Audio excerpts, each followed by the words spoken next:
and warm welcome to next webinar in the series of webinar hosted by Food Engineering Department.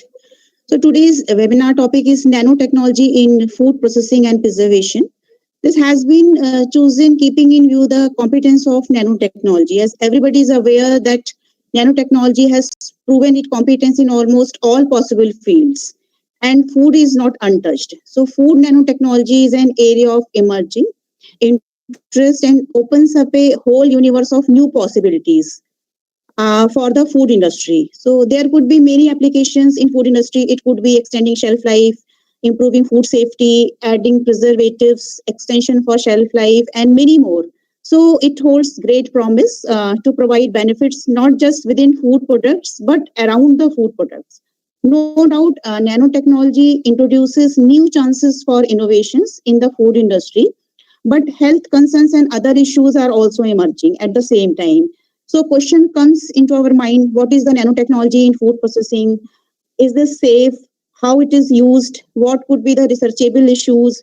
Understanding of nanotechnology in food materials and processing and preservations at the nanoscale is very important to create new and improved food products. So I'm glad to announce that our today's guest speaker, Dr. P.S. Vijay Kumar, scientist at Institute of Nanoscience, Mohali, is an expert in the area of nanotechnology, and presently he is working as a scientist in the area of nanotechnology applications in food.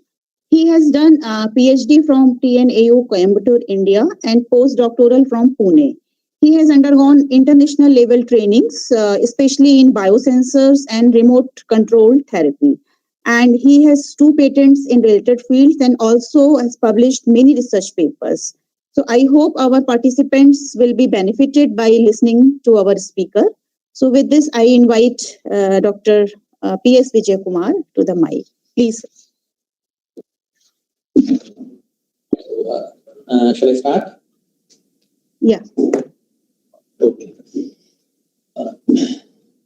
I'm Vijay Kumar. So before going to the talk, I wish to thank the head of the Department of Food Engineering, Dr. Anupama Sharma, for giving me this opportunity to give a talk on our work that is related one way to your institute, that is nanotechnology in food processing and preservation.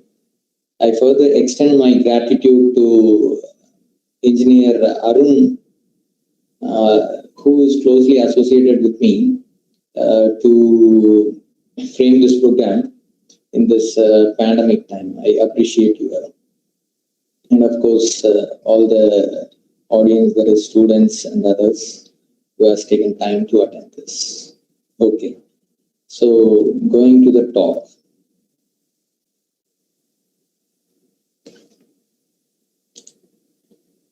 Yeah. So the talk, I think I'll extend for around 40-45 minutes. And this will have a small brief introduction about our institute, and followed by a small introduction about nanotechnology, as because most of you are BTech students. In fact, I prepared as a kind of tutorial. Okay, so and then what I have been doing in targeted therapy before joining INST, just a snapshot of one slide, and then how I am trying to make those targeted elements to fit to food industry. Okay, that is especially fruit preservation. Okay, so this fruit preservation work I will go in very detail, like how the design was made and how the material was synthesized based on the design, and then how the material is confirmed, and then what is the bioefficacy. Okay, this is because you should understand how the synthesis happens. Most of you are students, so how the synthesis happens you should understand, and then after synthesizing you should know how we confirm. You cannot say like, okay, I synthesized, right? You have to confirm that I have synthesized with scientific evidence. That will be explained, and then how that material suits for the preservation, okay, compared to the conventional formulation. And then finally, a snapshot of single slide for all my other works. so that you get a feel what we are doing. Okay. So coming to the institute introduction. So our institute is named as Institute of Nanoscience and Technology. It is the first of the kind by Government of India to start to work exclusively on nanoscience. Okay, and it was started in 2013 by our first director, and followed by 2013, 2014 we were hired, and around following that 2015 there was another small intake, and so put together we were 20 plus 35, 20 plus 15, so 35 faculties of us are here. So from 2014 we are working in a transit campus. Okay, so the one that you are seeing on your right, the kind of orange and brown building, that is the transit campus that is located just 1 kilometer from Mohali Stadium. So here we were working for past 7 years, 6 to 6.5 years, and now we are about to move in next week. Okay, the campus that you are seeing down, the big one, very attractive one, a blue color with the blue sky screen, background, is the new building that has come up very well, and we are going to shift from next week, and probably in a month we'll start working there. And so far we were having a constraint of space and other things. And once we move there, because it's like a huge building, so of the hostel facility, so we are going to take more PhD students as well. Okay. So what are all the areas our institute concentrates on? So we start broadly, it can be chemistry, physics and biology, and some interface area. So chemistry, sensors and diagnostics, soft nanostructure synthesis, that is kind of liposome based or polymer based nanoparticles, and then energy and environment, structured devices, computational nanoscience, strategic materials, nano for agri, that is where I come in, and cancer therapeutics. Cancer therapeutics is in fact a big group in INST, so 8 faculties are working on it. And chemical biology comes. Chemical biology includes some kind of enzyme and other reactivity studies. Okay. So coming to my work, what I do, so that is food and agriculture is what I focus on. So initially the food is produced in the field, right? So when the crop grows, 2 aspects are important. Okay, one is production, that is marked as 1 under the ground in the schematic of the plant. Okay, 1 production, and then protection. Okay, this production and protection is done in the field, and it is widely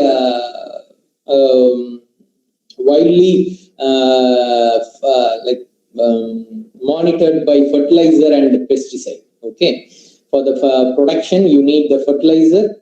It is right from the macronutrient to micronutrient, everything is important. Even although the micronutrient is needed in a lesser amount, without the micronutrient it cannot grow, and it has its own trouble in taking the nutrient from the soil. It is all because of the intensive agriculture that we have done for past 20-50 years that have spoiled the soil. Okay, and soil is turning slowly from acidic to alkaline. Okay, most of the soil is turning alkaline. When you see the forest soil, it will be acidic. Okay, and when you see most of the cultivated soil, it will have alkalinity because of the salt, because of too much of fertilizer that we have applied.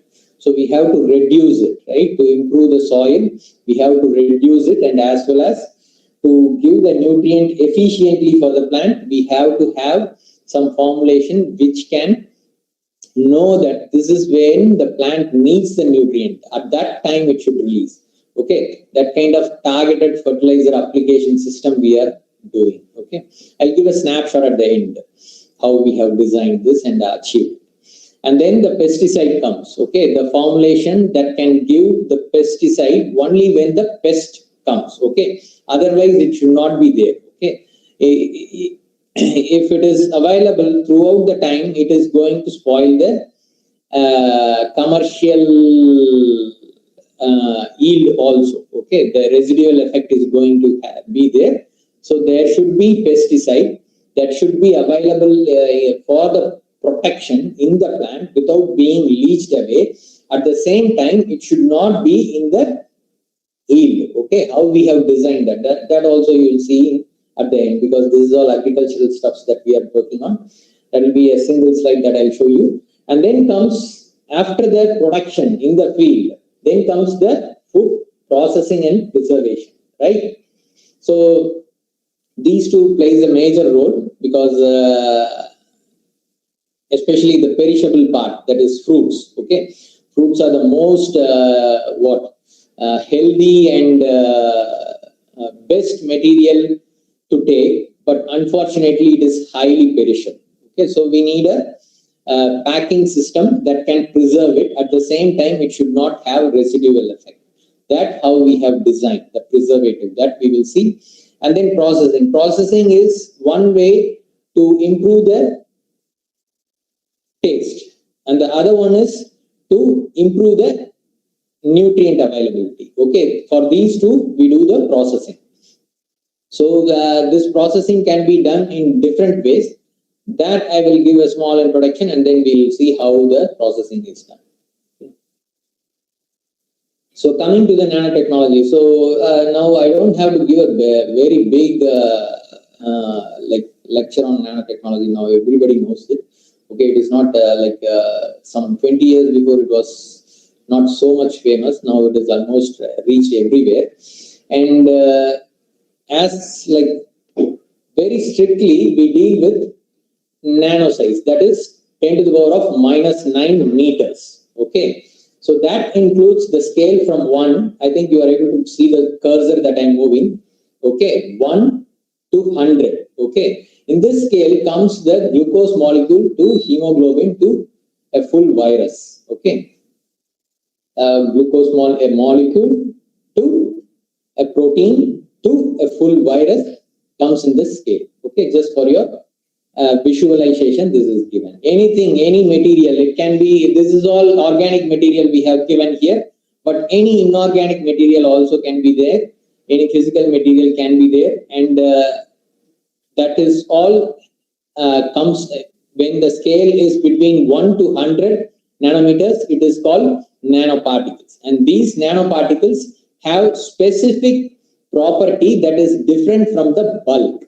Okay, that is that phenomenon is observed and studied as nanoscience. Okay, and this property is used or visualized and then adapted for the application for the human benefit. Okay, that is called nanotechnology. Okay, let's see how it is. So this is about the synthesis. Okay, in the synthesis there is two ways. One is top down, as you can see here. Okay, so here you can see top down. Okay, the nanoparticle is formed from the bulk. Okay, we are grinding it. You are breaking the bulk particle to powder, and then powder, then you make it become, then the material become nanoparticle. Okay, the other way is bottom up, as it is written here. Okay, so you start with atoms. Oh, say for example, gold nanoparticle you want to synthesize. Okay, gold bulk you can take and you can put in the ball mill and you can grind it and you can get it like this. Okay, that may be very expensive. Okay, but you can buy gold ion solution or a chloride solution, and then you just add some reducing agent. Say for example, your own kitchen stuffs like lime juice. Okay, so it has citrate. Okay, that itself is a reducing agent. Okay, if you add it, it gives an electron to the ions. Okay, say for example here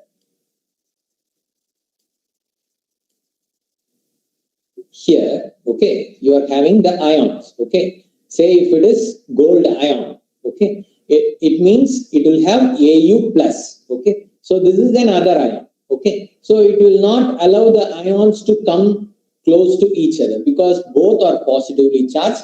They will be standing mobile in the liquid. Okay, then you are adding citrate. Okay, then it gives an electron.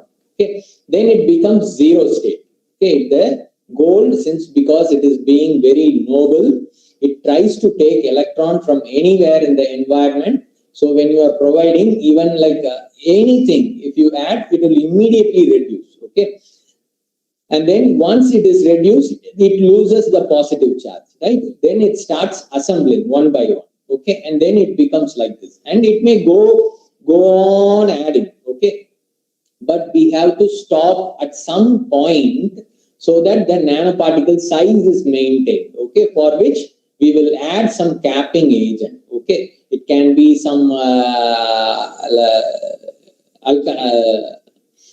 some oleic acid kind of things. Okay, when you are doing a hydrophobic synthesis, solvent based synthesis, then you will be using oleic acid or olyl amine based medium. Okay, that will give a coating and then it will not allow the particle to grow further. When it is in liquid, say for example when you are adding citrate, okay, the citrate itself will have the binding on the top and then it will not allow the particle to grow after a certain size. Okay, this is how the bottom up approach happens. Okay, so here when you prepare a gold, it looks like bulk is not suitable.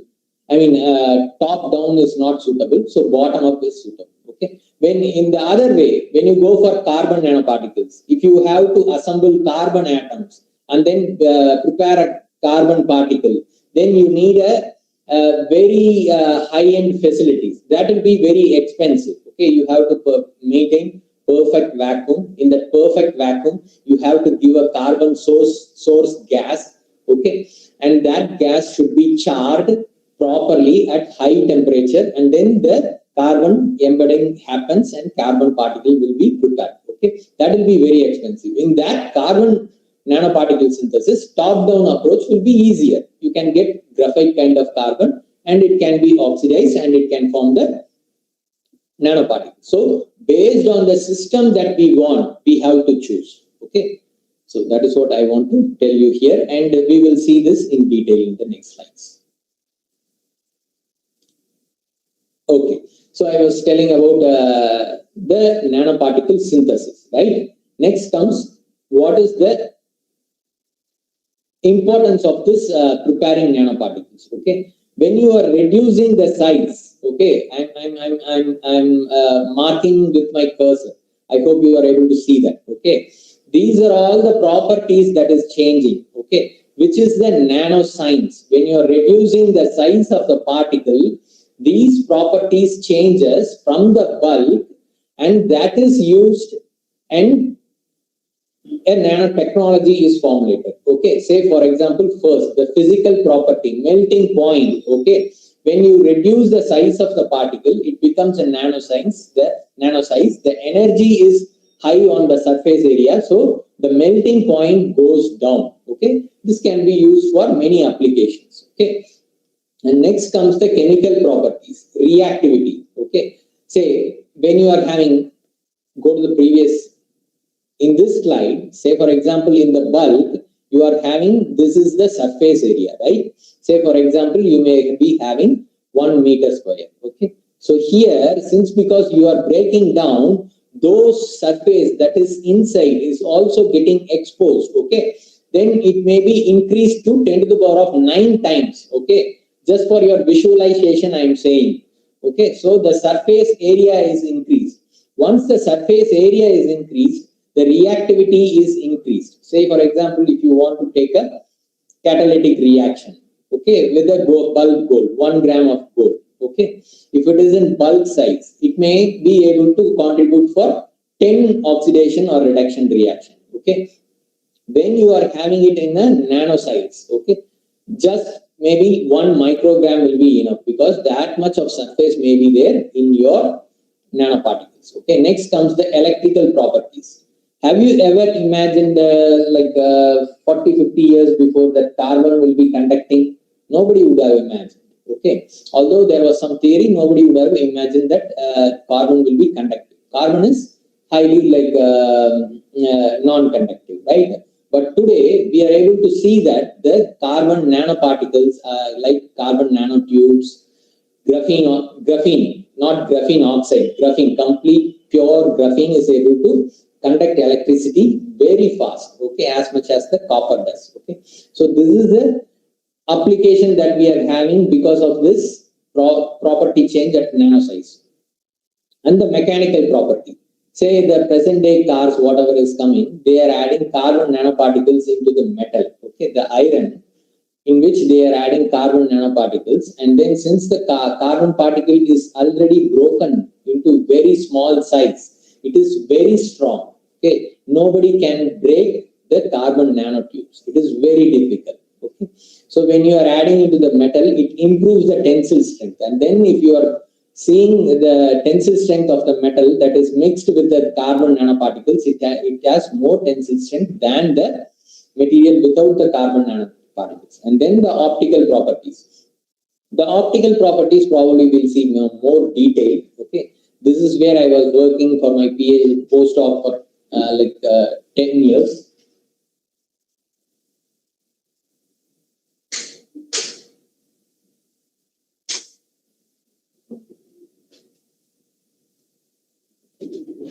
Sorry for the break. Okay, so optical properties. When you are reducing the size of the particle, the color changes. Say here you are able to see that gold. Okay, it is in yellow color, right? When you are reducing the size to nanometers, when it is spherical, okay, it is giving wine red color. Okay, when you are increasing the size, I think here you can see at the bottom. Okay, when you are increasing the size, the absorbance goes to the near red range. Okay, that gives the blue color. The color changes to blue, whereas it is showing absorbance in the higher wavelength range, that is red range, which is called red shift. Okay, so this we will see in detail in the next slide. So what is the application of this optical property being changed? Why it is yellow and then it is changing to wine red, and then why it is going to blue, and what is all the application? You may be wondering. Okay, that is what will be explained here very in detail. Say for example, you are having nanosphere like this. Okay, it is giving red color because of surface plasmon resonance. Okay? Surface plasmon resonance means the electron cloud like this. Okay? So the gold nanoparticle of 13 nanometer range will be giving a dark wine red color. Okay? It is because the electrons, because you are condensing the particle into nano size. Okay, those electrons and the nucleus of the atoms will start clubbing together. Okay, this may be the electron of all the atoms. Okay, on the surface. Okay, that comes on the surface. Once it comes, because of the electromagnetic radiation that is available in the atmosphere.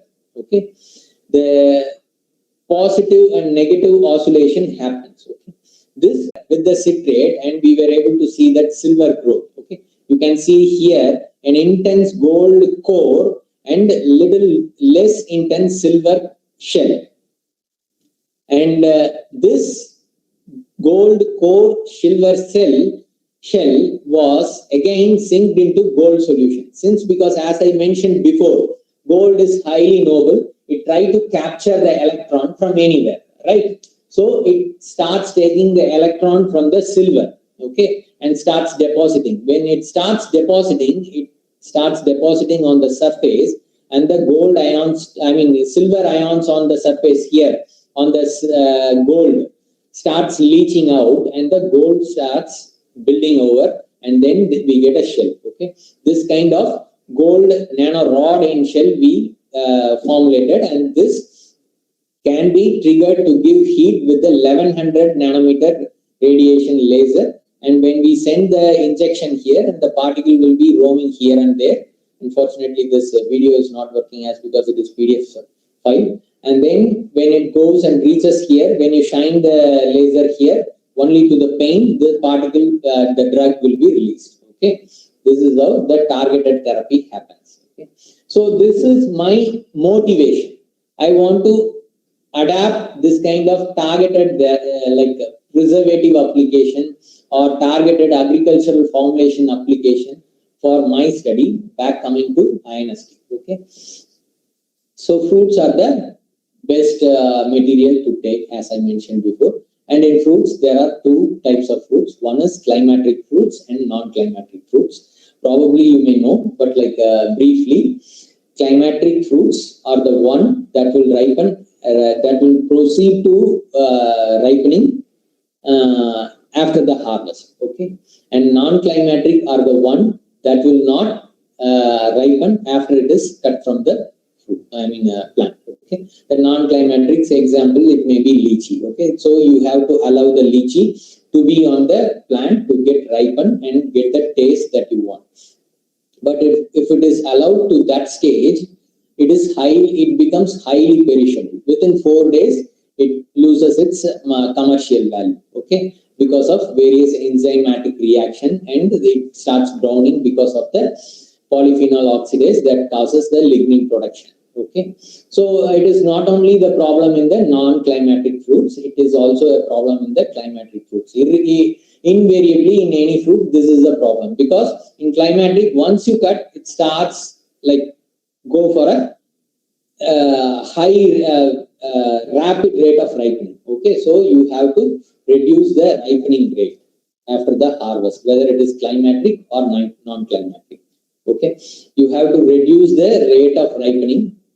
And the next one is the preservative should be antimicrobial, and the other one is it should help the fruits maintain its status in the environment, whatever the environment it is given. Okay, when it is left as such, okay, in the market, in the supermarket, it may be dehydrating. Okay, it should not dehydrate, it should retain the water.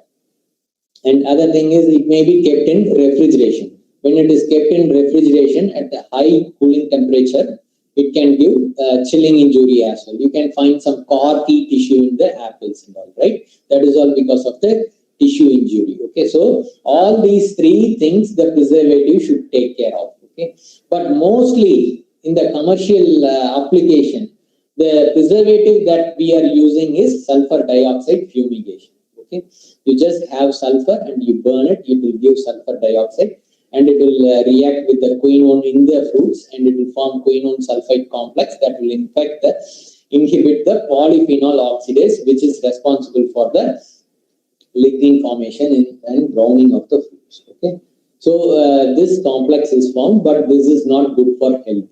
Okay, there are other non-corrosive preservatives that are organic acids that may be little bit good for health at the trace level. Okay, acetic acid, lactic acid, benzoic acid. These are all the acids that are already in the fruits. Okay, you know, the fruits have citric acid, many acids, right? That is over the period of ripening, it produces many acids. That is because of the hormonal reaction that is happening in the fruit. And aldehydes, some esters are also used as a preservative. And this, how you have to apply is, you have to mix with some edible wax, say with bee wax. Most of the time people may not use the bee wax, it may be some chemical wax, and that again spoils the consumer quality, fruit quality for consumption. Okay, so what we visualize is, we want to have a material that should have the preservative, and sense that the fruit needs the preservative, and whenever it is needed, it have to release. Okay, so what for which we chose carbon nanoparticle. Why carbon nanoparticle? That I will explain you. But the reason is, you should have huge amount of preservative on it. Okay, because only if you are having huge amount of preservative, when there is a stimuli from the fruit, you will get the amount that is needed. Okay, you are not applying directly on the fruit, right? So you need high amount of preservative on the material. So when the fruit needs, it can be released in such a way that can match the rate of requirement. Okay, so for which we need the nanoparticle. As I mentioned you before, the nanoparticle have a very high surface area. Since because it is having high surface area, it can harbor a lot of preservative on its surface, and when the fruit gives the stimuli, it can release it. Okay, So when you come to carbon nanoparticle, there are two types of carbon nanoparticle, carbon material. Okay, in general, whether it is bulk or nano, there are two types of carbon particles. One is sp3 hybridized carbon particle, and the other one is sp2 hybridized carbon particle. In sp2, each carbon will be having 3 carbon association, whereas in sp3 there will be 4 carbon association. The example for sp3 is diamond. Okay, here you can see this carbon is having 1, 2, 3, right? And then one more carbon is just behind it. Say here you can see one carbon is behind it, that is connected here. Okay, apart from these 3 bonds. So it is becoming sp3. 4 bonds are there. Here it is as all others are sp2. Okay, fullerenes, carbon nanotubes, graphite. Okay, because these are all having only 3 carbon attached to each carbon, as you can see here. Okay, graphite.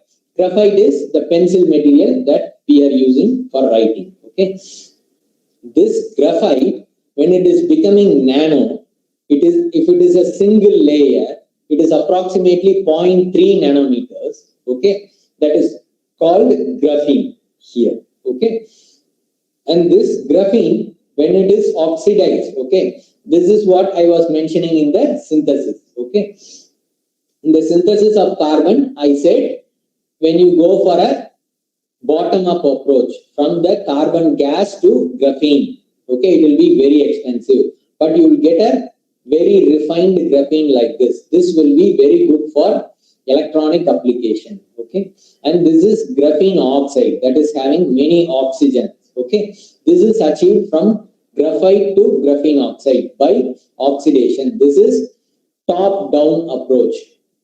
So this may not be good as good conductor as graphene oxide. This also can, but it may not be as good as graphene. Okay, it is graphene oxide.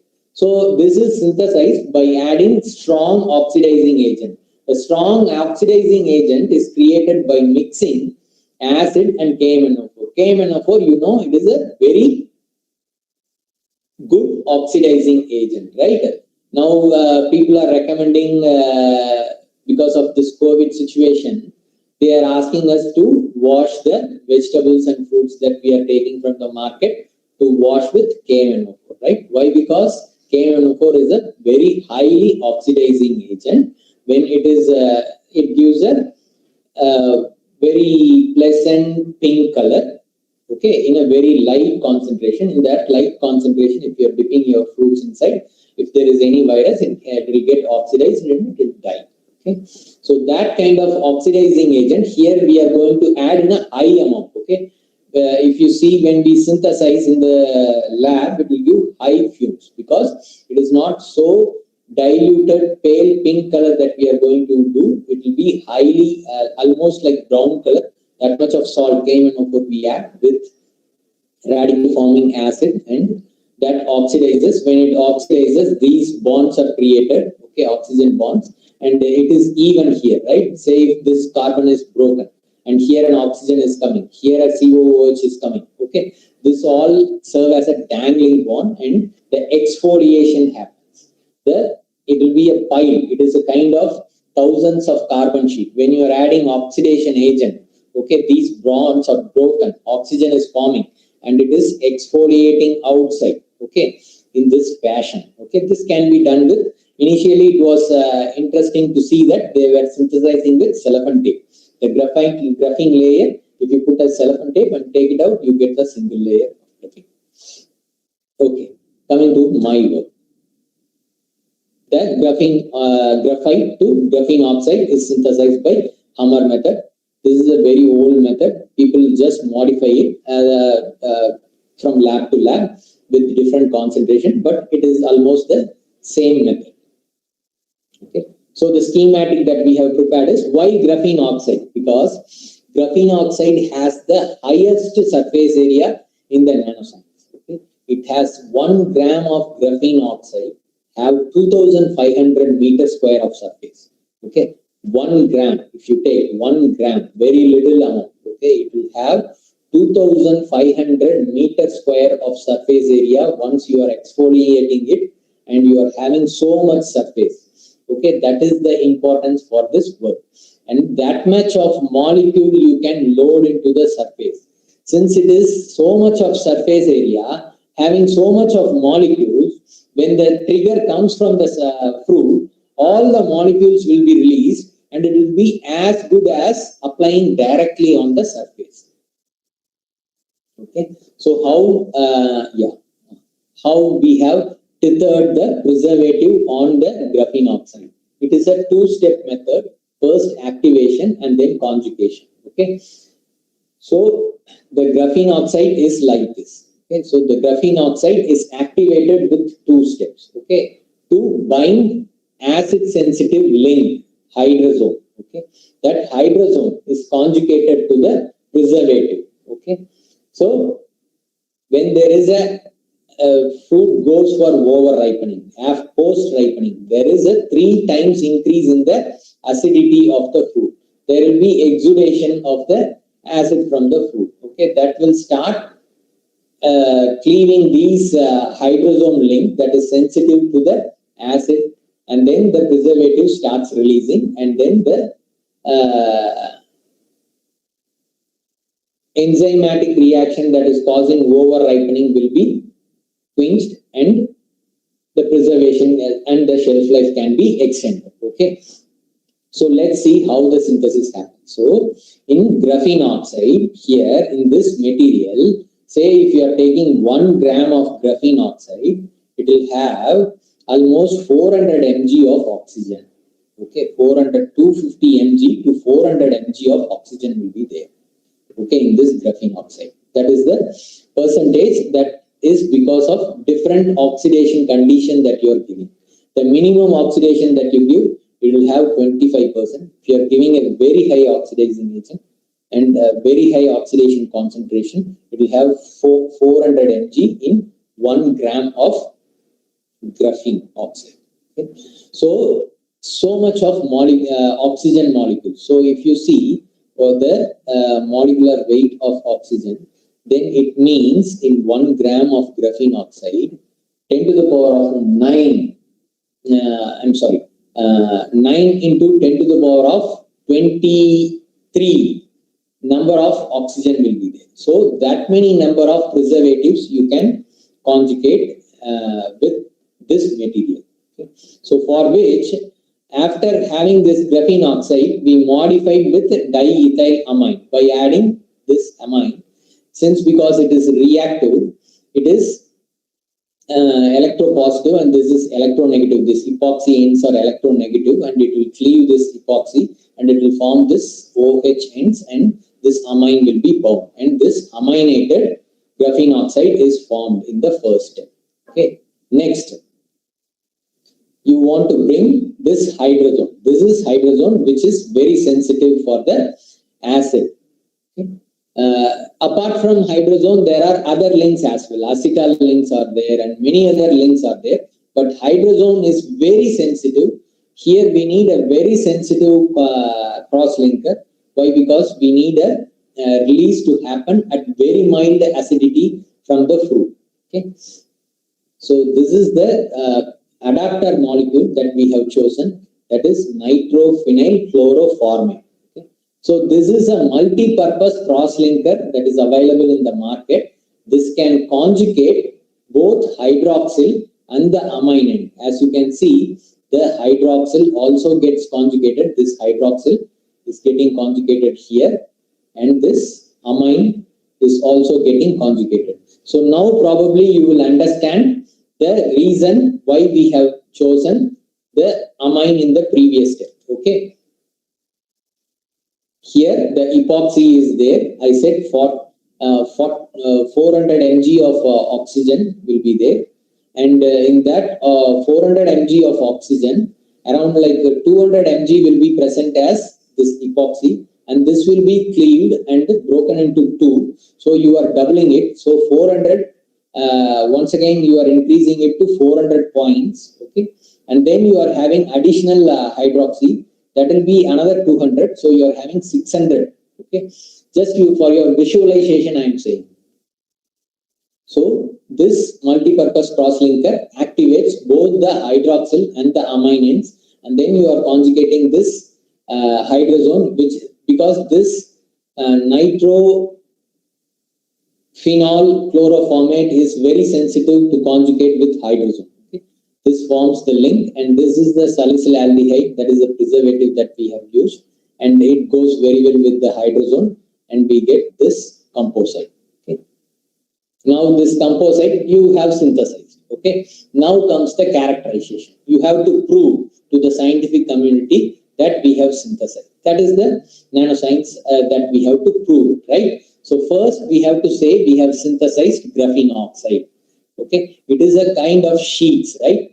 So we take the TEM. In the TEM you can see all micron size sheets. Okay. Although it is micron size, the thickness will be in nanometer range. Okay.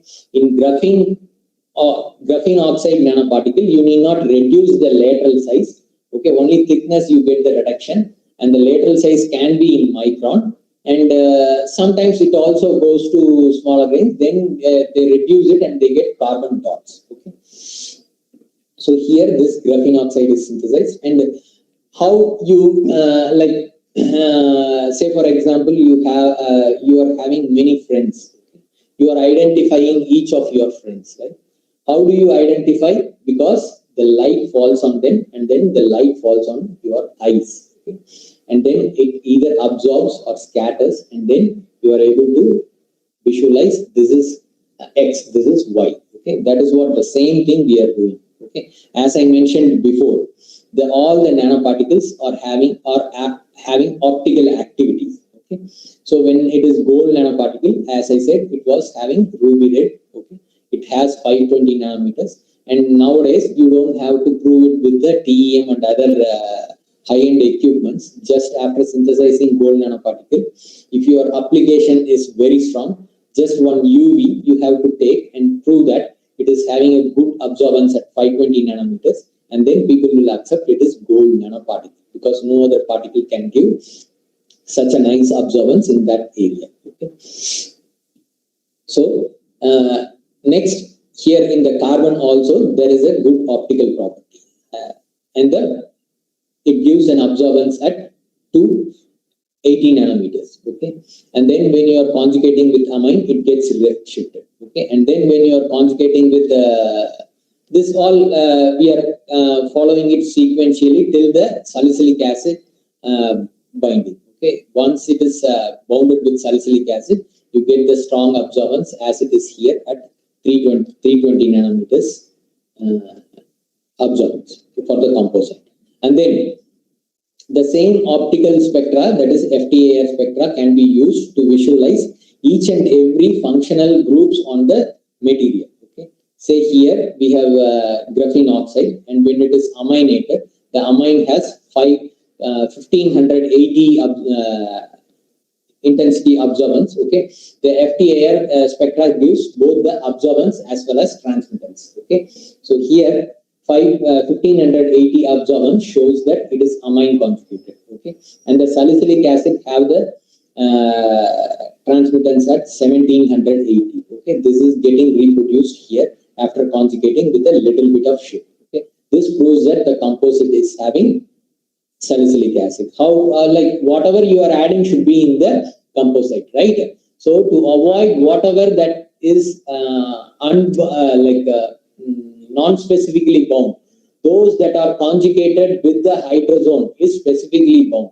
Those that are conjugated, lying there with the composite without the hydrazone binding is called non-specific.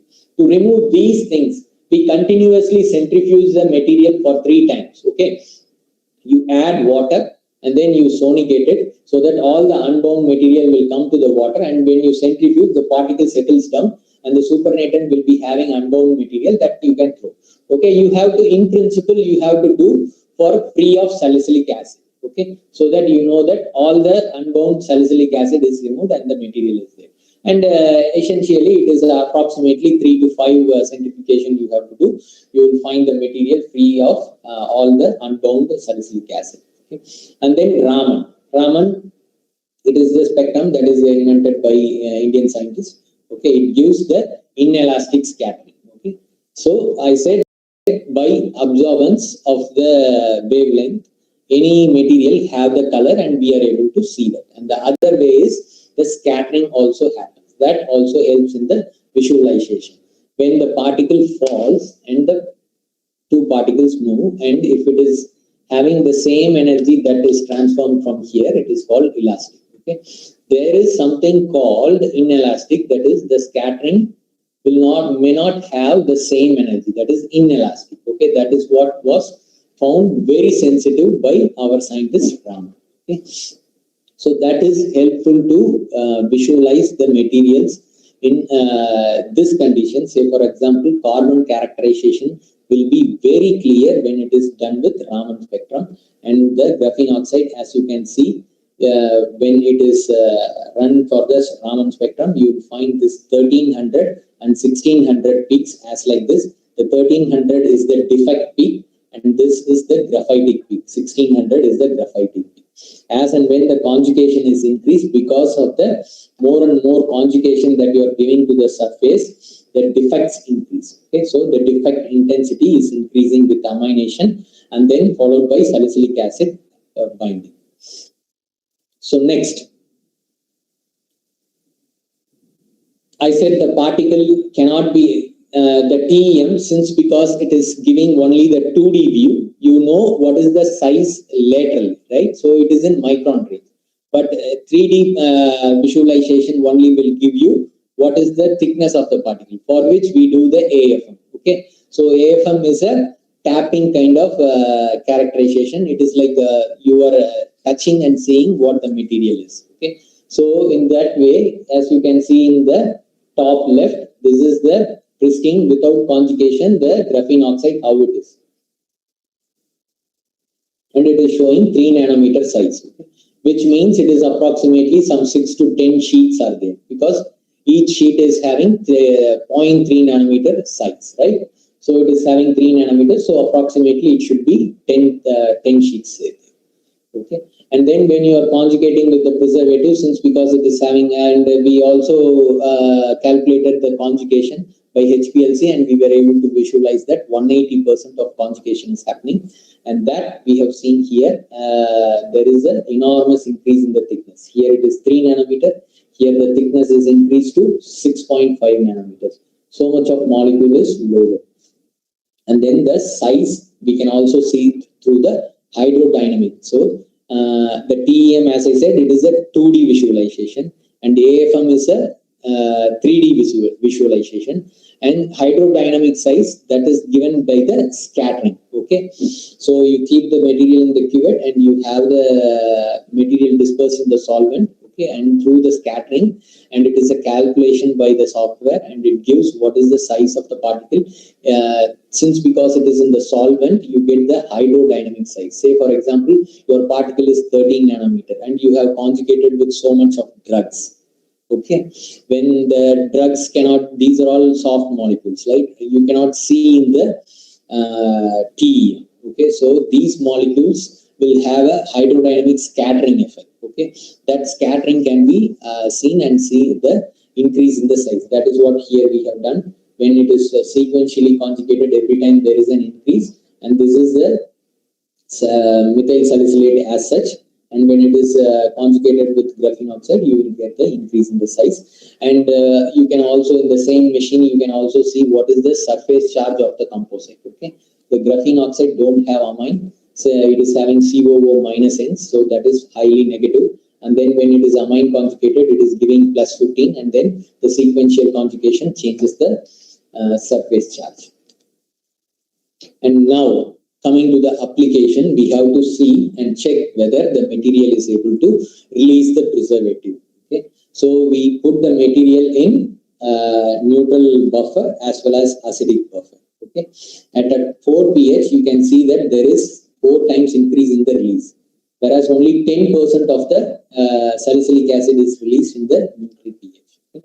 And we allowed the banana juice to ferment for some days. After allowing it to ferment, after it reaches to 4 pH, we allowed that fermented juice to have the composite material, and we were able to see the same amount of release in 12 hours. Okay, after that we didn't follow it for 15 or 50 hours as because it is giving a pungent smell. And then when the fruits, okay, are getting preserved, okay, the cell membrane do not get damaged. When the cell membrane is not getting damaged, these lipopolysaccharides, okay, lipids, that is not getting damaged, then the malondialdehyde production will be lesser. When it is not preserved, the membrane will be damaged. So malondialdehyde synthesis will be more. Okay, so you have to take the fruit sample and check the malondialdehyde content. As you can see in the control, there is a huge increase in the malondialdehyde content, whereas the salicylic acid and the salicylic acid composite with graphene oxide is able to give a preservation to the fruit. So they are showing lesser malondialdehyde. Next comes the total phenolic content. This is another parameter to see what happens when the fruit is preserved. Okay. So when the membrane gets damaged, okay, when the fruit is there, say for example climatic fruit, you are cutting it and you are keeping it. Okay, it goes for a fast oxidation. It goes for the ethylene synthesis and other things. Okay, in this fast oxidation, the reactive oxygen species are produced, and these reactive oxygen species react with the membrane, and the membrane damage happens, and the many proteins, enzymatic proteins, are there on the surface of the membrane, and those proteins, when it is coming to the coming out of the membrane, it becomes active and it starts showing its activity. Say for example, it is a phenylalanine oxidase, phenylalanine ammonium lyase. Okay, that is the first one that acts on the phenylalanine and forms the quinone. Okay, and then the phenol oxidase comes. Okay, that will polymerize the product quinone that converts to phenol, and that is phenol. These phenolic compounds or phenolic quinones are all good for health. Okay, and this phenolic oxidase, when it is membrane damage, it comes out and it starts using these phenol, okay, and it forms polyphenols and lignin, okay, by the peroxidase. So the phenolic content should continuously increase. Here you can see that there is a fast increase because of probably the membrane damage and the phenylalanine ammonia lyase coming out, and that forms so much of phenolic content. And then because of the other enzymes also coming out, probably these phenols are being used and it becomes almost saturated, whereas in the treatment there is a stable increase in the phenol. So we expect there will be a continuous increase in the phenol, whereas here the phenolic content may not be there, so the fruit may not be so good to consume. And the other thing is proline content. Proline is the increase in the proline content shows the ability of the fruit to overcome the stress. Okay, here because since we are treating the fruit with methyl salicylate and methyl salicylate graphene composite, here we are able to see that there is a increase in the proline content. Anyhow, in any fruit, when you are cutting and keeping it, there will be an increase in the proline content. When it becomes too much, the proline content becomes lesser. In the control, you can see there is a reduction in the proline content after some time. Okay, so the ability of the composite to increase the shelf life is proved with these three biochemical properties. And then the antimicrobial property. This methyl salicylate, as I said, the preservative should have all the three properties. First is it should have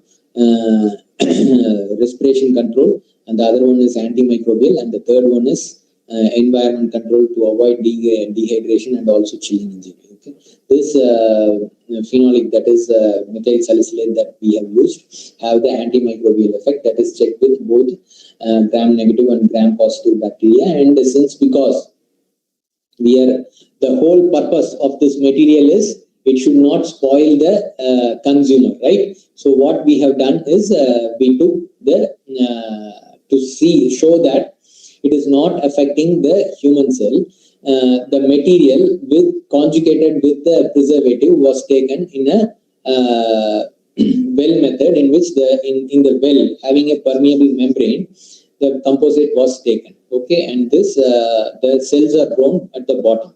Those that is released only goes and reaches the cell. Okay, since because the cell medium maintains the buffer, the release is not that much. So you can see that the cell mortality is lesser in the composite. That is how we have proved it is biocompatible. And in the real application, okay, those particles that is sprayed on the fruit should be taken out, right? So what we did, we took a paper, okay, and put the nanoparticle with the water, the nano composite with the water, and then we did a vacuum filtration. Then all the particles settle down on the paper, and then you can simply take this carbon paper. Okay, that is what is this one, the carbon paper having the preservative, and this was wrapped with the fruit, and we were able to see that same good release is there for the preservative, and also the preservation effect also is there. Okay, it is given in the paper. Here I have avoided due to time. And then comes the, I think the time is, there is no more time. So I will quickly go through the fortification method that we have done and other things in a single slide. So this is the schematic of the fertilizer that we have done. Okay, so fortification can be done three ways. Okay, after you get the yield, okay, the grain can be fortified or the floor can be fortified. Okay, there is another way, that is fortification while growing. Okay, so that can be done in two ways. Okay, one is agronomic way and the other one is by breeding way. Okay, in the breeding way, people try to isolate. Okay, so many maize varieties, wheat varieties are being identified that is having high amount of antioxidant, high amount of iron, high amount of zinc. Okay, those lines are being crossed and developed into a variety having high amount of certain content. Okay, this is biotechnology or breeding method. Okay, the other way is agronomic method. Okay, in the agronomic method, you have to apply the fertilizer and improve the fortification in the grain that you get. Okay, so the iron is so much available in the soil. It is one among the top 4 nutrients that is in the soil, but it is not being made available for the plant because those iron are present as iron oxyhydroxides. So this will dissolute only at 2 pH, whereas the root don't have that much capacity to reduce the root environment to 2 pH. It can go from, say, for the soil is at 6 pH. It can bring it to 4 pH or 5.5 pH. So what we did, we made a composite having ketosine. Okay, ketosine, as you know, it is a biopolymer that can that closes, okay, contracts when it is with carbonate ions. Carbonate ions are there when the pH is 7. Okay, soil have so much of carbonate ions. Okay, so it will cover the FeSO4 and it will not allow the FeSO4 to leach out. Okay, but when the root comes nearby, okay, I said the root can reduce the nearby area to 4 pH. When it is 4 pH, the ketosine that is shrunk it expands. Okay, then iron is released. Okay, so the main thing here, the targeting happens because not only because of the root pH. Okay, it is because of the soil pH as well. Soil pH have carbonate ions that closes the ketosine wrapper. Okay, otherwise these carbonate is highly reactive with the FeSO4. The FeSO4 changes once again to iron oxyhydroxy forms that will be diluted only at 2 pH. So far, whatever the technology is there, they apply iron as FeSO4. Here we have coated with ketosine and we made the difference. I will skip all these things. Coming to the other work, that is pesticide application. Here again we have used graphene oxide. When there is high alkaline pH, the acid hydrogen bonding between the polymer and the graphene oxide gets broken and the pesticide is released. Okay, this high alkaline content happens in the pest gut. Okay, when the pest takes the composite having the pesticide, because of the high alkaline pH in the gut, the pesticide releases and the pest control happens. Okay, and there are some particles, as you can see in the this graphene oxide schematic, right? These particles are copper selenide. These are semiconducting particles, cheap and also nutrient.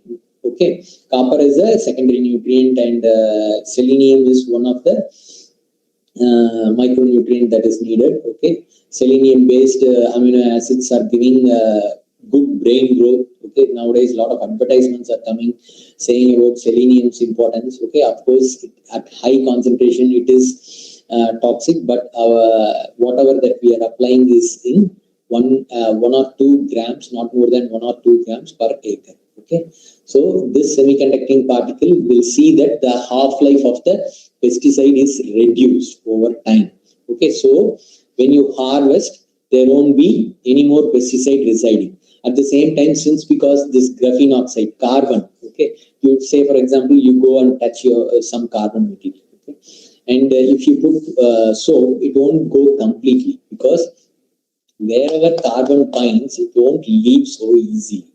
Okay, so when we are applying this carbon nanoparticle as a spray on the leaf, whatever the rain shower happens, it won't go wash away. It won't wash away. So the pesticide resides, okay, for the pest control. Whereas when the since you are spraying it before the commercial mature part comes, okay, it stays there and takes care of the pest. And when your commercial product comes, you can take it out without the pesticide. And this also because of your semiconducting particles, the half-life is reduced and there won't be non-target residual effect. That is how the targeting is done in the pest control. And this is a kind of graphene oxide itself can act as a electron shuttler in the chloroplast, seeing that 1.3 times increase in the photosynthesis. Okay, thus we are working on the interface of nanoparticles with food and agriculture. Some outreach also I do, and I thank my funding agency. And Arun, I think that's the end. I think I have taken too much time. Yes, sir. Thank you very much.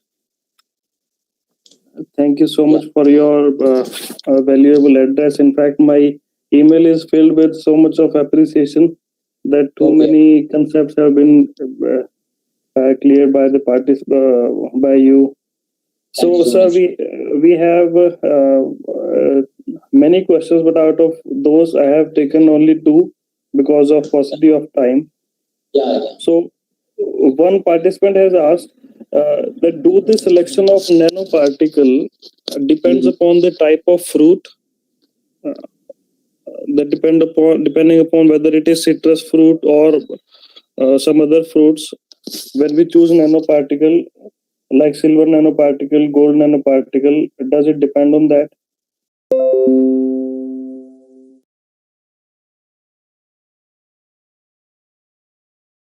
The inert material, cheap material that can be used in large scale for these kind of application. Packing, you need large amount of material. Okay, so for which you can choose this. That is how I advise. Okay, and based on the acidity, says citrus is highly acidic. Okay, and some fruits when we were choosing also we were struggling to choose the fruits. Okay, based on the acidity. Okay, so there is a huge window 6 to 3. There are different fruits. Okay, based on the acidity, you can choose the linkers. Okay, as I said, some acetal kind of linkers are mild proton active. Okay, some of these hydrazone are highly active. So that kind of standardization can be done with different linkers. Sure, sir. Thank you. Sir, next question. One of the participants have asked that do we have residual effects for the pesticides as we do with the nano, rather than as compared to the traditional method? Do we have residual effects? See here, that is what we have shown. Pesticide residues have been reduced. Okay, and these carbon nanomaterial residues may be in the field. Okay, so that part, ecological effect of graphene oxide should be studied. It is debatable. As I previously said, it is an inert material, most choosy for the environmental application, but still it can cause acidosis and other things. Okay, so these are all being closely watched by many agencies. Okay, because many applications are coming, they want to adapt it, and people in NIOSH and in India, DVT have also released recently some guidelines. They have included how to use these material for the agricultural application and food and application. Well, thank you, sir. Thank you for. Yes, ma'am. Hello. I have very simple question. May I? Yes, ma'am. Yeah. Sir, you have told that nanoparticles are immersed or engineered into the food that they could be inorganic or organic. So, what would be the effect on bioavailability of nutrients, and also that flow properties or rheological properties may be changed? So, how could we know that what could be the food grade nanoparticles that have minimum potential toxicity? So, research has already been done, or is this is the researchable issues for this? No, see here, our design is okay. We have used mesoporous silica. Okay, mesoporous silica is kind of clay material. Okay, clay is already there in the soil.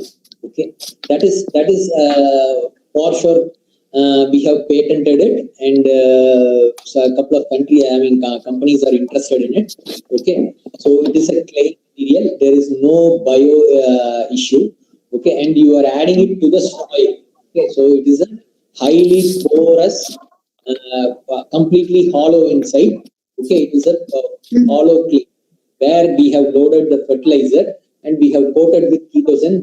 Ketosine is also a biopolymer, edible to eat, and it is as per US agencies, it is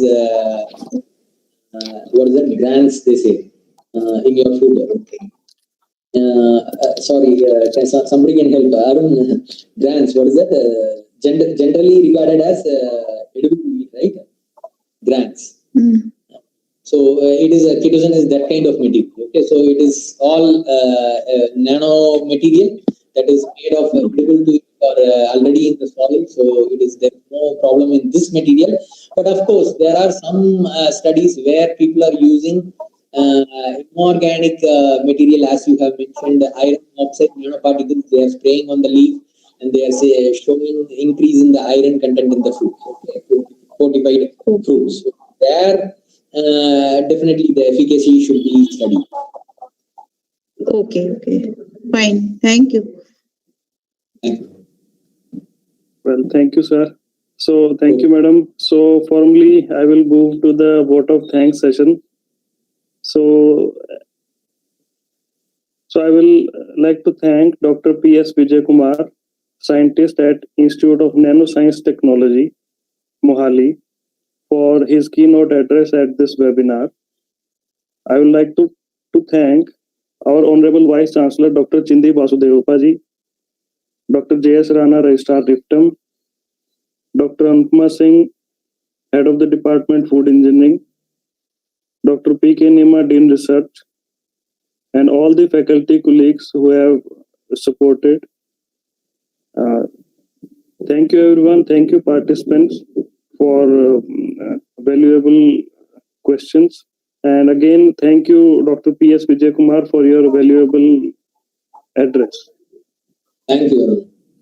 Thank you, sir. Thank you, sir. Thank you. Thank you so much. Thank you, Dr.